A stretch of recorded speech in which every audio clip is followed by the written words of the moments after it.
market. Both argue that there is a credible case for a second vote. In a magazine interview, Tony Blair said it can be stopped if the British people decide that, having seen what it means, the pain, gain, cost benefit analysis doesn't stack up. Adding, why wouldn't you keep your options open? Why wouldn't you say, we took this decision, we took it before we saw what its consequences are, now we see its consequences, we're not so sure. So, should Britain have a second referendum on our membership of the EU, and in particular the single market? Joining us now to discuss this is Labour MP Geraint Davies, who agrees with another referendum. He joins us from Cyprus via Skype. Also joining us live from Westminster is Bill Cash, the Conservative MP, who is against a second vote. Good afternoon to you both, gentlemen. So Bill Cash, why are you against a second vote? Do you think that the public, given the information we have now, particularly given the autumn statement this week, might have changed their minds and might think, you know what, we know a bit more now, we'd think differently? Well, first of all, we've had a referendum and we're not going to have a second one. The Prime Minister's made that clear and she's completely right.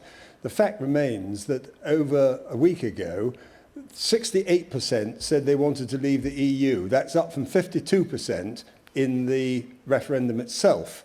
The referendum was clear-cut. There was a majority in favour of leaving the European Union, and people like Tony Blair and John Major simply don't get it.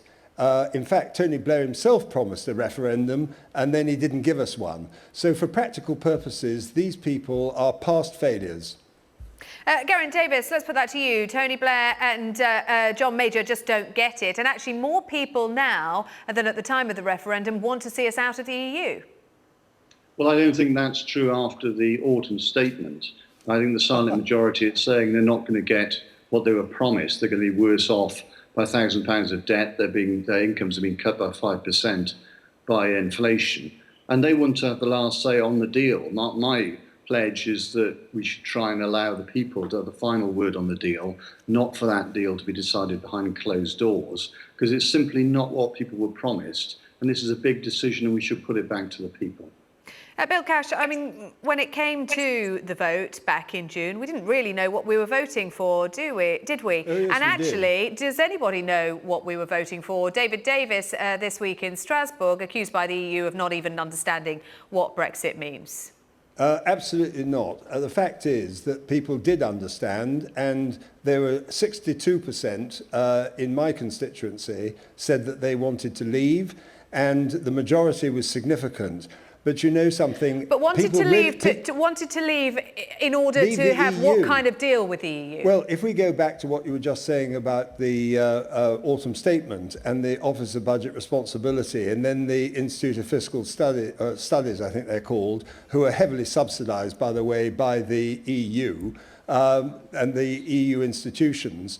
The fact is that the people of this country made a decision and they got it right, because it's about who governs Britain. They wanted to be able to govern themselves. And what follows from that is that we're going to go through a process, but we're also going to have a repeal bill to repeal the European Communities Act 1972, and we're then going to be able to govern ourselves and have a proper democracy back. That's what it's all about. We're not going to be governed by a two-tier Europe largely dominated by Germany. That's what this is really all about, and it's about making sure that the British people have the right to decide on the government they want for themselves. And Tony Blair and John Major are living on another planet. Geraint Davies, I mean, we had a full and fair democratic vote. Are these two out-of-touch politicians trying to subvert the will of the people? Well, the people were promised £350 million a week for the NHS. In fact, it's going to cost 300 million in costs to them instead. They were basically sold a pup. They've been misled. And people thought they were going to be better off, basically. They'd have money back. But instead, they're going to have a cuts of something like £1,000 in the future, plus the inflation cuts. We've been told pensioners now will be cut up to 2020. This isn't what people voted for. And people have the right to have a final vote on the deal on the table, not some sort of destination unknown, which is sort of progressed by sort of Brexit fundamentalists like Bill Cash.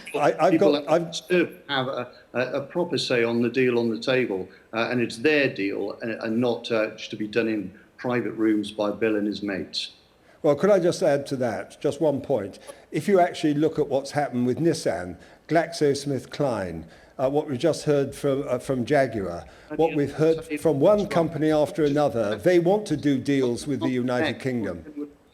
We want to leave Britain if we go ahead, because we won't be a platform into the EU. There's a sort of blank check. People didn't vote for a blank check and at any cost. They aren't fundamentalists like you, Bill. They're people who want the best for their families, and now they know it's worse for their families. They should have a final say on the final destination. Can I ask you, Geraint Davies, when you want that final say to happen, though? Because we've heard from the Irish Prime Minister, Enda Kenny, today, that it will be impossible to reach a deal between the UK and EU in 2 years, and he's talking about a transition arrangement which may last over 3 years.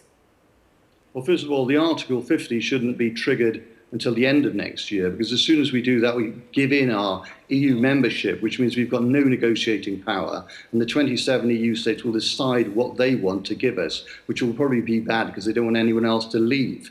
In terms of the negotiations after Article 50, as I say, we've got no power. So the negotiations need to occur before Article 50, with the understanding of the EU that we'll have a referendum on the deal, so they've got an incentive to negotiate. Well, I can only reply to that if you look at the trade deficit between ourselves and the EU, it runs at £62 billion a year with the other 27 member states. That speaks for itself. We have a global surplus with the rest of the world of over 30 billion. It went up by about 10 billion last year alone. The bottom line is that the Brexit arrangements are good for Britain.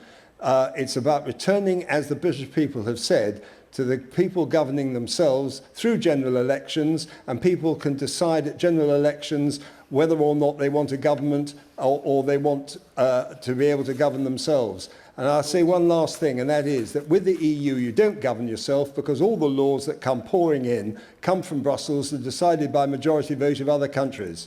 OK, Bill Cash, Geraint Davies, that's all we've got time for. Thank you very much for joining us this afternoon. You didn't frankly have the balls to put country before party.